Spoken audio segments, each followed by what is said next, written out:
Hi everyone, welcome back to my studying, welcome back to Wheel of Time. We are now at Crossroads of Twilight, and I am at a sort of crossroads myself. So I wanted to ask all of you, and especially my patrons, since they'll be the first one to see this, the videos have slowed down, so I've been thinking about fixing it in a way that might be beneficial to the channel.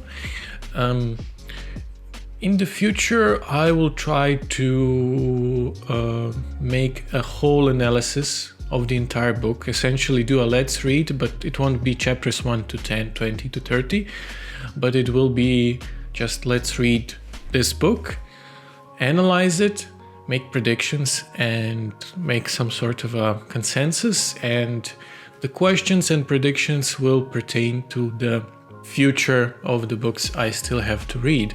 That way there won't be long gaps between the let's read chapters, because I either don't have enough time to film them or to script them or to edit them, which is what makes most of my time. And I will have some extra time during Christmas holidays, so I can get back to my old method, but do tell me what you think. Now let's get back to the book.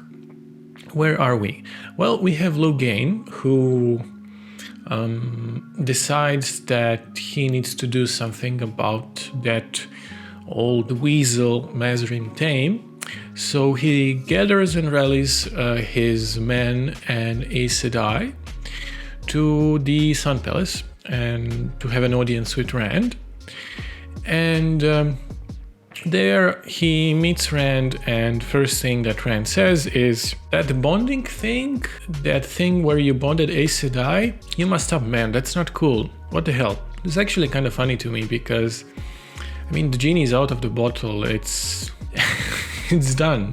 I'm not the fan of that either, at least not in the way that Logain did it, without, the consent of Aes Sedai. As a principle, I don't see anything wrong with bonding a channeler of any kind if they're willing to become warder. But yeah, that's neither here nor there. So Logain informs Rand about Mazarin Tame's status, and Rand is not that actually shocked. But what is interesting is that he doesn't prioritize that. Instead, he intends to send Logain along with Davron Bashir and Loyal, who is it's always weird when he orders around Loyal of all people, beings around. But anyway, he sends 3 of them to negotiate a truce with the Seanchan. Well, Bashir returns. And what he says is that Seanchan are willing to talk, but only and only if Rand is open to going there in person to meet 2 of their representatives. The what was her title, High Lady or whatever, Surath, and Daughter of the Nine Moons, who we know who that is, right? She is Matt's bride to be. And that's that. Back to the farce that is White Tower and the Black Aja hunters. So things go slowly, they're super slow, and they are confused because there are a lot of shuffles and reshuffles within the sisters and Ajas that are at the same time. Plenty of stuff happen, but no pun intended, a lot of it is just a wheel turning. But what is important is Alviarin returns, and she sees that wards within the tower are failing. She also receives information that Elida knows about the Dumais Wells debacle. She knows the truth because, well, news do travel fast, but when you have a huge ego and your own agenda and you believe your own, lies, the powers that be at the tower weren't really all that concerned with the Ashaman power, and now I guess they are. So Elida is full on intended to execute Alviarin. What happens then, it's a bit confusing, because Alviarin uses some kind of device to call Messana to inform her about everything. Messana doesn't really care and wants to punish her for her failings. So Shaider Haran, the from where is he from? Like the half man, the murderer. He arrives and makes everyone to stop whatever they're doing, and Messana wants to kill Alviarin, but Shadar Haran doesn't want to, and he then proclaims that he is the Dark One and shedding his murderal form, and then he kind of makes some kind of a ward spell on Alviarin and makes her the chosen one, his champion, and she is tasked with finding and eliminating whoever is against Black Aja. So she kind of makes a list and goes through it twice, and I guess Talene is first on her list. That was, I admit, that was a bit confusing. So what's next? Perrin,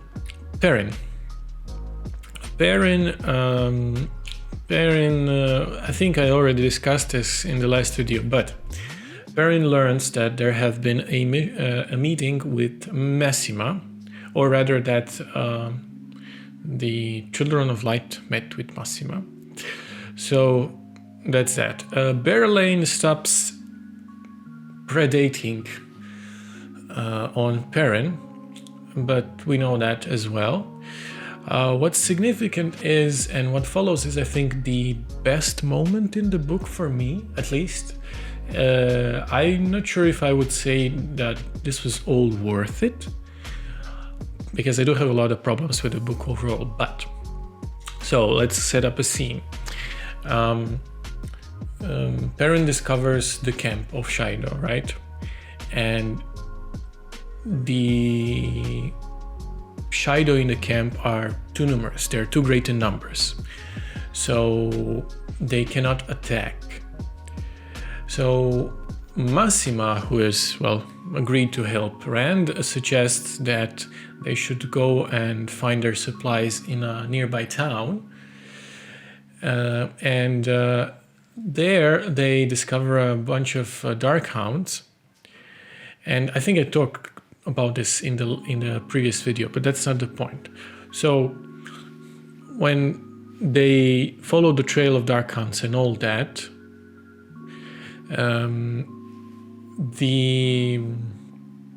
there is a scene where Perrin is questioning one of the Shaido who they captured. I think his scouts, or it doesn't matter, but he questions them and they don't provide him information, so he loses his temper, and instead of executing them, which other people from his group wanted to do, he chops off his hand and threatens to, essentially chop everything if he doesn't talk. And he does get some information, but that's not the point. The point is that after he chops off the hand of this person that was captured, he is disgusted by himself and just throws away the axe. I think he lodges it into a tree trunk or something. And there's this powerful scene where Elias comes to him and asks if he started to like it, which is quite powerful, because ever since Elias and Perrin met in book 1, was it? Elias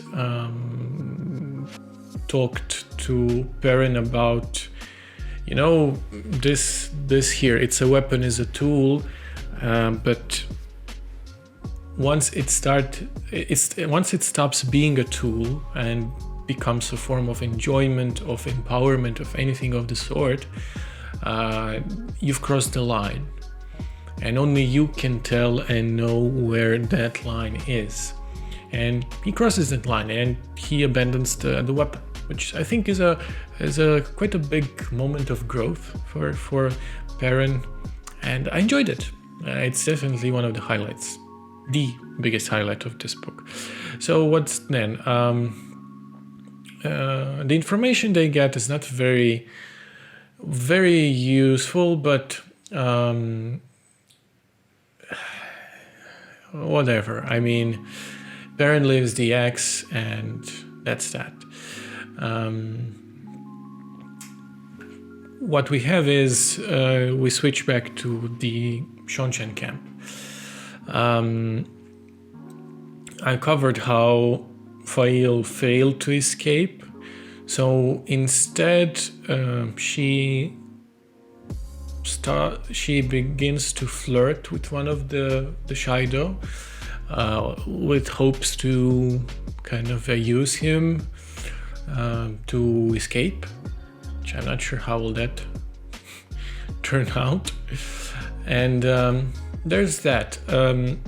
We're back to Elaine, and probably the weakest part of the book. I could be mean and say all Elaine did was taking a bath and doing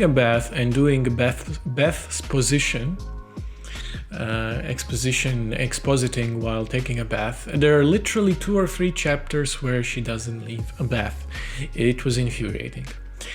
So Elaine, well, before taking a bath, of course, travels all over Andor, gathering support, and then she makes some concessions, of course, and but she returns, and that's that.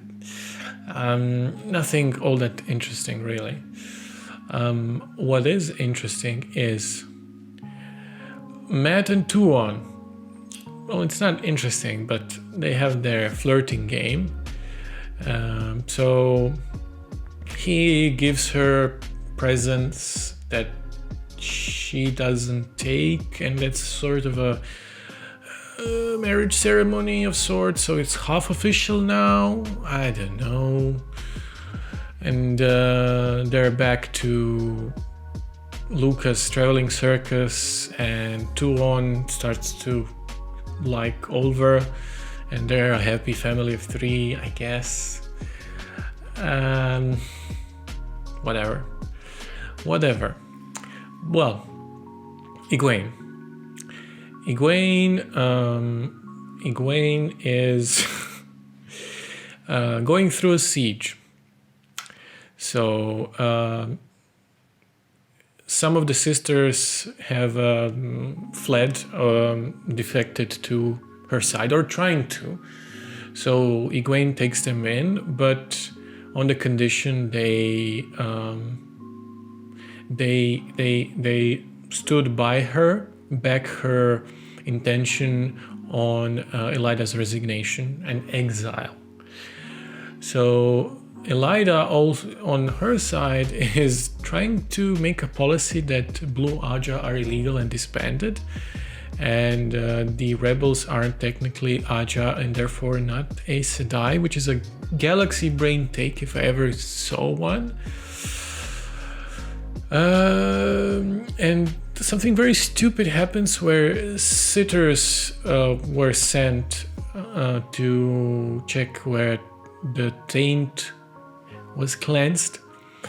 So they go and see that where Shadar Logoth was, or used to be, is just one giant crater. And their conclusion is the Forsaken did it, which is really, I mean, yes, Forsaken have their reputation, but I don't know, even if they're capable of doing such a feat, how would that benefit them exactly? Well, not much happens. I mean, some shady stuff happens. Egwene keeps having headache, and one of the sisters keeps healing her. And I have a strong suspicion that that same sister is actually the one who's causing the headache. So yeah, there's that. Oh, I misspoke about the baths. I apologize. It was Egwene, not Elaine. Elaine was okay this book, and we didn't have all that much of her anyway. Let's move on to questions. And I don't have many questions. I have a question about Rand. So, will Rand ever readdress the issue of bonding of Aes Sedai? Because he kind of glances it over when Logain is briefing him about Tame's treachery. And in itself, it doesn't seem like a minor thing. As I said, I have no issue with bonding someone if they're consenting, but that wasn't done with consent, so what's up with that? Next, we had another vision by Min, and she again saw Logain surrounded by bathing in glory. And is that a foreshadowing that he is going to be the one to stop / defeat Tame? Will he be the one to strike him?